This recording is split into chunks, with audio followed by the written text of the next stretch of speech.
from the Knights of Color. I'm speaking with Yvette Moreno and Christina Chen. How are you, both of you doing? Oh, we're doing great. We're doing it's great great. to be here today. Thank you.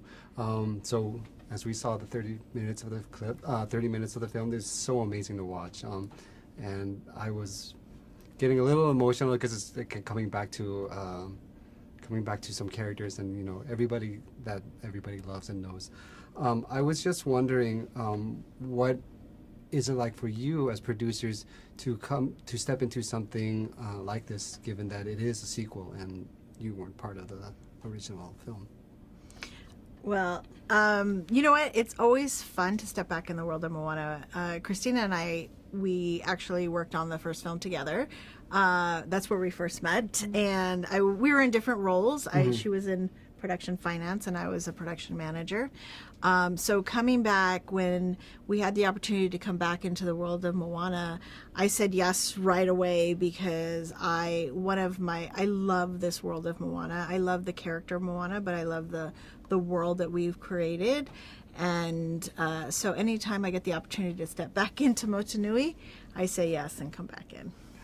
I was just wondering what some of the challenges of making a sequel like this that expands upon the mythology, but also making sure that the sequel itself is able to stand on its own. Yeah, I think for us, we really want to make sure that the sequel feels earned. The first film is such a testament to the beauty that our studio can create. I think for us, we wanted to make sure we not only matched it, but exceeded it on this film.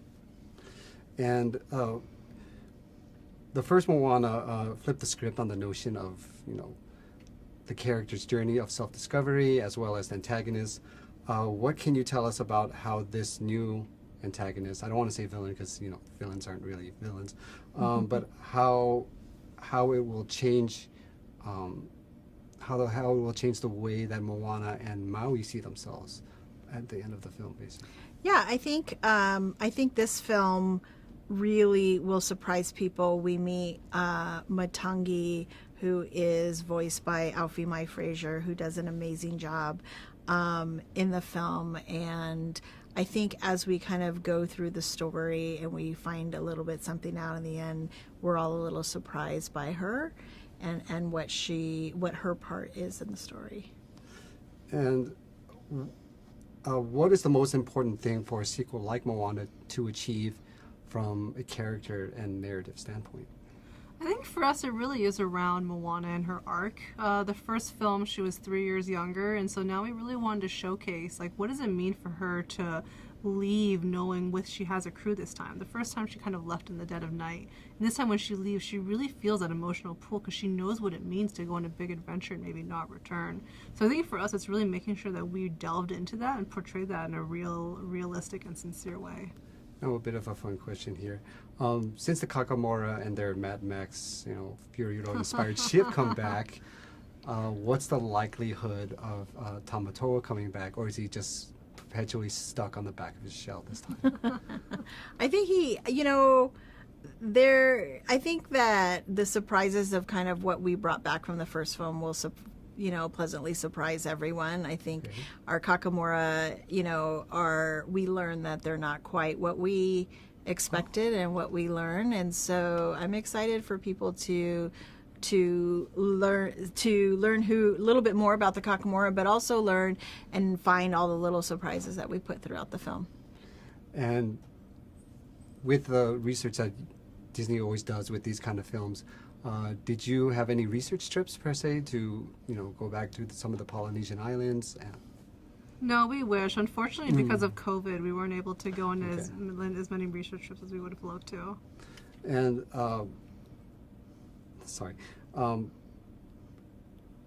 what are some of the things that you hope audiences take away from a film like this, given that it is a sequel? And yeah, when people, we want people to go to the theater and experience this film and see the beauty of it, but ultimately we want them to be entertained, and we want them to feel good about being back in the world of Moana, and to kind of see Moana and how she's grown since the first film, and kind of go on the adventure with her and all the challenges that she faces. And I was kind of wondering, because this started out as kind of a series on Disney Plus, what was exactly the spark that inspired you to say this should be, a cinematic experience? We screened our film several times for our studio over the course of several years, and we just kept on hearing feedback from folks saying, oh my gosh, like it's beautiful, it really should be on a big screen just so it can be that kind of visually spectacular event. I think that combined with the music, it really just spoke to us and really wanted to make sure that we leaned into that so that people could watch us over and over again in theaters. And what's it like to work with the new songwriters on this film? Because there's also such a big expectation since Lin-Manuel Miranda wrote, helped write some of the songs on the previous film. Yeah, working with Abigail Barlow and Emily Bear has been spectacular all the way through. I think that it's interesting because they've talked about, they were around the same age that Moana is. So you're coming in with the perspective of someone who has, similar to Moana, who has had a big accomplishments in their life, as Moana does, and then now they're about to go on this journey where they didn't quite know where it would end up or how it would end up. And so bringing them in and how they connected deeply with Moana has been inspiring to watch. And kind of watching them work with Mark Mancina and Opataya Fawai, it really, when the four of them came together, it's like musical magic that happened. And so we're excited for everyone to kind of really hear all of the music, the amazing music from this film. And is there anything from your previous project that you worked on that you took on to this film that helped, make it what helped make it what it will be we see in November? Our studio is such a deeply collaborative studio. I think on all of our projects we see manifestations of that, and I think for us on this film, we were able to work with our Vancouver and our Burbank studios together because it really is truly one studio, two locations, and to really see that collaboration cross country lines in a way and over Zoom, it was really inspiring for us. And I think for us that's what we really leaned on, is as a studio we're so used to being collaborative, and how can we make sure that extends outside beyond our walls to across both studios. Okay, thank you very much. Thank you, Yeah, Mike. thank you, Mike. It's such an honor to talk to both of you because knowing that you're part of the Oceanic Story Trust, it means a lot to have that kind of representation and authenticity to a film like this. So I was wondering, because the Story Trust is comprised of different, people of different talents, they're tattoo artists, they're writers, what specifically did you have to bring to a story of this sequel, basically? Yeah. Well, I can speak from the perspective of the Oceanic Cultural Trust as a whole. I have the lucky seat that I get to work at Disney Animation and lead the trust. We have members of the trust from across many different disciplines and areas of expertise across the Pacific Islands. And so for me, what it means to me to work together with the team is we have so many cool opportunities to get everyone's perspective. Our story, Pacific Islanders are not a monolith. So it's really important for us to be able to bring together people with distinct points of views. Even though we, as Pacific Islanders, Polynesians specifically, share a lot of cultural elements, we're also different. And so that bringing together, that discussion, those opportunities to connect, for me, is incredibly important to our film. Yeah, and I was brought on as a member of the Cultural Trust. And I wasn't on Moana 1, but I started with Moana 2. As my background is in Hawaiian language, culture, voyaging, as well as ceremony. And so getting to be a part of it with that background was really neat because I got to be in that room with the amazing Cultural Trust from our cousins from around the Pacific who they brought together some of the best thinkers and minds and leaders to help be a part of this project. So I was honored to get to be a part of that. Since we're talking about the Oceanic Trust, because it was such an integral part of the first film, it helped Ron and John, who were the directors of the first, make the film what it is that we know and love. What's it like for you to know that now that Dana and David are directing it, because they are of Samoan descent, and how much is that going to mean for other filmmakers who are interested in making animated films or anything like that they have a chance to direct something like this? Yeah, Dana and Dave, they're so inspiring, I think, for all of us. I've known Dana for a long time. She's one of our most prolific writers, Pacific Island descent. And so when I had heard that we would be working with her, I was so stoked because I love her. She's amazing. And then working with Dave on the first film, he boarded some of the most emotionally powerful scenes of, I think, Moana. There's many of them, but like the moments of Moana reconnecting with Grandma Tala, moments in her songs as she's just asking herself how far she'll go. And so for me, I think they really do hold an important and awesome role in our community to be as inspirational people for all of our Pacific Island communities. Yeah, absolutely. I mean, it's so exciting to see, not only because they're Pacific Islanders, but because they're such amazing talents in their own right. They happen to be Pacific Islanders. Yeah. And so what's neat is for young Pacific Islanders, we need to see more of our stories. We need to see more of our talent. We need to see more of the brilliance of our people at those highest levels. And I think the two of them are a great example. What sort of legends are you excited, or I guess wayfinding things that wasn't explored in the first film that you were excited to bring into this film? I think a neat one is this idea that a wayfinder does it on their own. In the first one, might have felt more like that. But in our culture, and in Hawaii in particular, and anyone who does voyaging, you realize it takes a whole village to be a part of it. And what I feel like Moana 2 will help to share with the audience is that it takes a village, it takes a community to help you set sail. And that's such a special time and part of the process. And so I think that's something that's really exciting about this one for me. Yeah, and for me, it was really important in the original film that Motunui was sort of the only of its kind. And the question of like her discovering that her ancestors were voyagers, it was really important that they were the only. But as contemporary Pacific Islanders, we know that we're not alone out there. We know that we have ancestors who intentionally voyaged across the sea, populated islands, created distinct cultures. And so for me, what's really exciting in Moana 2 is as we expand Moana's story, we may also be expanding Moana's understanding of who's in the Pacific. And we have her ask herself that question as she sets out on her quest. Has anything changed about the collaborative process between the Oceanic Story Trust and the directors since this is a sequel? And yeah, I think, because I was a part of both projects, I had the opportunity on Moana 2 to start from our very initial conversations when we had heard rumors that we might be working on an extension or an expansion to Moana's world.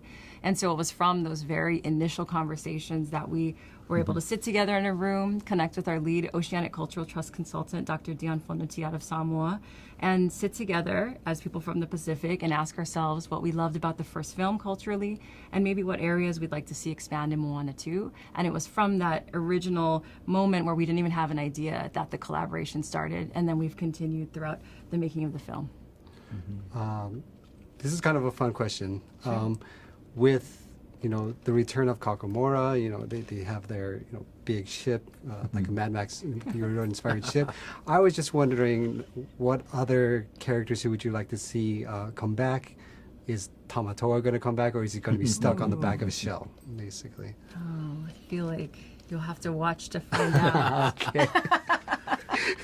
Well, that's all the questions I have. Thank you so much. Thank you so Mahalo, much. thank you. Great to meet you, Mike. Being that the Nerds of Color focuses on representation of minorities and marginalized communities, I was wondering what's it been like. This question's for Dana and Derrick. What's it like for you guys to actually be a part of a film like this as directors? Because so much of the previous Disney films, they've had story trusts, which were great, and they brought in that authenticity through those voices, but we've never really seen filmmakers or storytellers of that heritage in the director's chair itself until, I believe, until now. So what's it like for you guys to experience that? Pretty incredible. There's a lot of talk about what representation means, and to me it means so much more than telling stories from a specific place or culture. It really comes alive when you have people in creative leadership positions making the day-to-day decisions that go into telling that story. I am so honored and grateful to be able to tell Moana's continued story, and to lend a piece of myself to that storytelling, but also to share it with Dave and our Oceanic Trust. Like, there is no substitute for having the people whose story it is, who are connected to that story, telling it in their own voice from their own lens. And throughout the process, we've had other people, from the Pacifica community along creatively with us. We have Bryson Chun, writing earlier on the series. We've had a few story artists and other people in other departments that also have Pacifica heritage. And so it's wonderful and beautiful to have more of that support, literally with all of the filmmakers. This question's for you, Jason. But how has your role in various animation and art departments helped you shape yourself as a director for a film like this? I've wanted to be a filmmaker and a director my whole entire life, and so every one of those departments I felt like I've just been learning something new that I can take. I'm always, as a story artist, which is what I spent the majority of my career doing, you're crafting sequences that you're very much, in a sense, putting a vision on that sequence, and that was sort of a smaller piece of what we ended up doing on this incredible film together. Disney Animation is a super collaborative place. It's the most collaborative job. And so I felt like I've been in training for this my whole entire career, and to have a chance to work alongside of them two to make an incredible film like Moana 2, it's a true dream come true. But I feel like I've been in training for this for a very long time. I've been here for 20 years, and I'm so proud of the films that I've made, and I could not be prouder of this film. And what's the collaboration like been for you three during this whole process? I think we all feel really fortunate to not be alone. Yeah, it's true. We have a huge crew, 750 people or so, and we're telling a story that is even bigger in scope than the first film. There's more characters, the effects are bigger, everything about this film is bigger, and so to have other people that we can lean on and bounce ideas off of, it's helped this process be really enjoyable. And it's not easy making any movie, and when we all love a character like Moana so much and feel so much responsibility towards doing right by her, it's nice that, like Moana, we're a part of a community that supports each other. Given that this is the sequel, what was some of the things that scared you the most about getting the baton, taking it from, Ron and John, who directed this the amazing predecessor, and what were some of the things that excited you the most? I mean, ultimately, we were so fortunate to work with Ron and John on the first film, and working on that first film was such a wonderful experience, I think, for both of us. And when the call came for me, it was excitement, because I felt like we had barely dipped our toe into the stories and the potential for Moana. So, we all knew that there would be, lots of obstacles and it wouldn't be easy, but I was thrilled and excited that we got to revisit Moana and go on another journey with her. And I know because of the first film, I learned that even though there are the same legends, they are different on different islands. So what kind of new legends, so to speak, were you looking forward to explore that the first film didn't explore? We were inspired by the stories of the Pacific for sure, and the cultures that are there. And one of the driving questions that we had after the first film is they were isolated for 1,000 years. And Moana, talks about the ocean as something that doesn't divide us, it actually connects us. And so one thing that we wanted to do from the outset was promise that in Moana's mind that there are others out there, that her people are not an island, and the other people that she could find might be similar or different. And that draw and that excitement for Moana and her people excites us, and it excited her. What is it about Moana's journey, at least for the sequel, that will change, or we can look forward to at least, that will change Moana's journey, character-wise, and the whole narrative as a whole? Sure. There's a lot to be really excited about in Moana 2. But if the first film was about reconnecting to her past, the second film is really about building a new future. And we introduce in this film her little sister Simea, which is a really important emotional anchor for her in this film, and speaks to her new understanding that it's on her as a leader of her community to determine and build the future for her people, which raises the stakes for her as a leader in her community. I mean, what's bigger than the future? And there's so many unknowns in that, and so Moana has to step beyond the bounds of what she knows and to literally travel to new skies to ensure that there is a future for the sister that she cares so much about. Oh my gosh. Thank you so much for taking the time to talk to us about this. I love what I saw. So yeah, can't wait to see the whole you thing. so much. Thank you. So nice to meet you. Lectures, fanboys, professional artists, and professors. Maybe a nerd who's just like you, talking about the things that you like too. So I invite you to the NOC. In full color, you see me. The hard knock life, comics, movies, and TV. Yeah.